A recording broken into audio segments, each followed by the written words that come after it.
FM News Talk 97.1. On-demand audio. Tea Party Express came into St. Louis this morning and announced an endorsement which surprised a lot of grassroots groups. In fact, I think all of them, because they were completely unaware that a national group was coming into their area. And most of us only found out yesterday. Now we're getting both. We're getting the candidates on the show that are in the Missouri Senate primary. Just to be fair and have everybody on. And the first one that had time to join us this morning was Congressman Todd Akin, and I want to ask him about the Paul Ryan budget and all of that too. But Congressman Akin, first of all, thanks so much for joining me. And I wanted to get your thoughts on the endorsement that was made this morning, considering that you're one of the original members of the Tea Party caucus in the House. Well, that's absolutely right, Dana. And it was I didn't hear about it till yesterday, kind of a surprise. And usually when somebody's going to do an endorsement, you'd think they would take a look at what the alternatives are.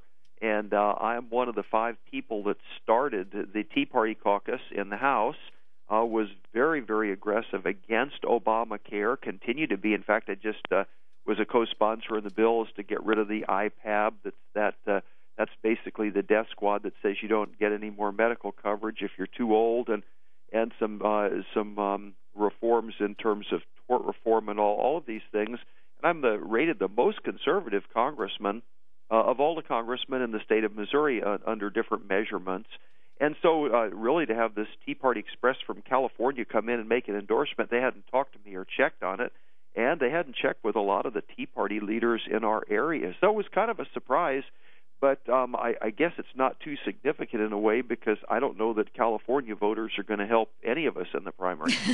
Well, that's true. That's true. And I think it's important to note, and just because I've actually received some email about this, because people have emailed saying, well, didn't Akin stood up to TARP too, did he not? He challenged the Republican establishment on TARP, which you did. Absolutely right. We got a call from my very biggest contributor, saying they'd never talk to me again if I didn't vote for TARP. But I voted no on it, along with a bunch of others, another bunch of bills, that sometimes the establishment wants you to go for, that increasing Obama's credit card ceiling last summer, along with a 10% cut in defense. I did not support John Boehner in that. And so there are a number of places where that's why I have the most conservative rating in the state of Missouri.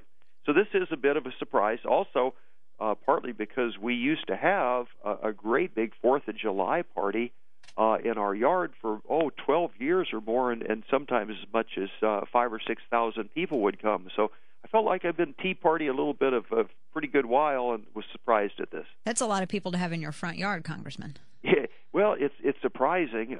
We just measured by the number of plates, but we had a great big party. Yes, yeah. Everybody brought potluck food. We had black powder cannons, and we had some horses charging around with saber charges, chopping a pumpkin in half, and a bunch of fun things. People just like a good party. Exactly. Well, and like I said at last hour too, in discussing this, I mean, when you have national groups that come in, that's great that they come in and if they want to throw some of their money or their weight around, but ultimately it's the local groups that do the heavy lifting, and it's the local groups that not only have to live with the candidate, but also are casting votes for that candidate, and that ends up that's what matters ultimately. But I want to switch focus here really quickly, just because one of your colleagues in the House, Paul Ryan, has his new budget out, and we were talking about how Senate Democrats here, it's been 3 years, no mention of a budget from them. Paul Ryan has come out with his new budget, and I've read in a couple of places that you support it. I wanted to get your thoughts on it a little bit more, and of course your responses to the Democrat attacks of it. Sure. Well, first of all, this is usually what I do in these different budgets. Usually there are 2 of them. One is the mainline Republican, which is the one Paul Ryan is proposing. It's not a bad budget. It's a whole lot better than nothing.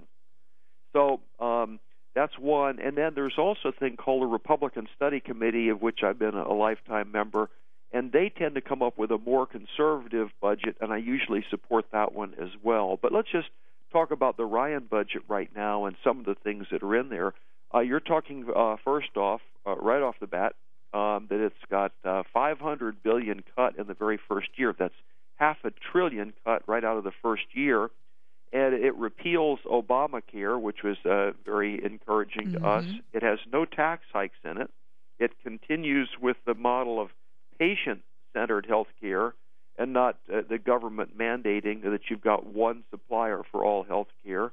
And it also preserves the people who are on Medicare or in Social Security, that the people that are currently in those programs have no changes to the program. So it's a very secure kind of budget. Now, because of the rules of the group that scores this budget, it on paper would appear that it takes a good number of years, 28 years, to balance.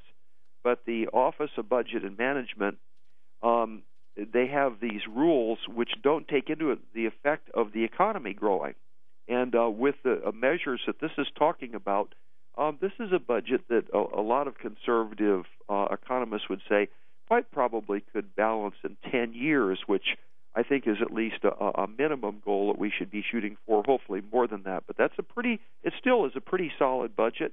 And right. the thing about it is that the president, of course, there has been no budget from the Democrat Congress for over 1,000 days, and the president's budget isn't a budget at all. All it is a shopping list of how he's going to spend a whole lot of money that we don't have.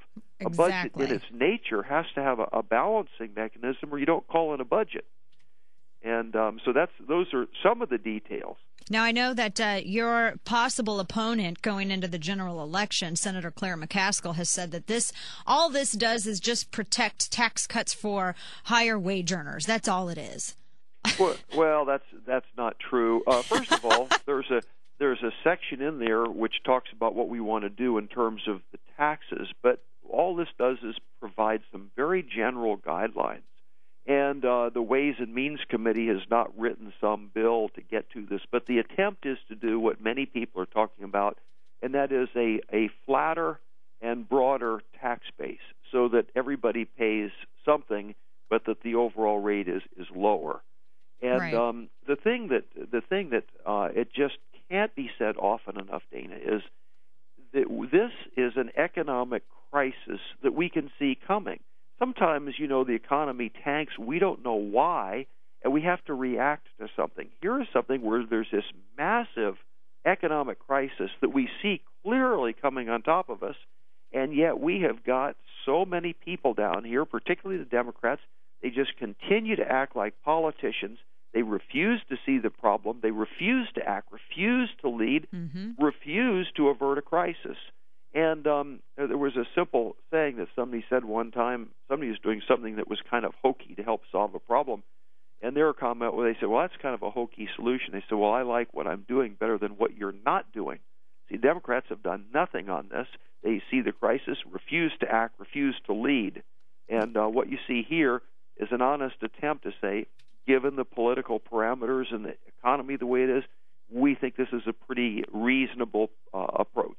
Well, and it definitely does seem that way. And well, thanks again, as always, for all the work for conservatism that you do in D.C. And it's great to hear that Republicans, if Democrats don't want to come out with a budget, Republicans are there to pick up the slack like they usually do for progressives. Congressman Akin, thank you so much. Well, Dana, it's a treat to join you and treat to be on with an audience of people who really appreciate conservatism. And boy, we need a whole lot more of that down here in Washington, D.C. Yes, we do. Thanks again, and I'm sure we'll be talking with you again soon. Sounds great, Dana. Thanks. Take Bye. care. Bye-bye.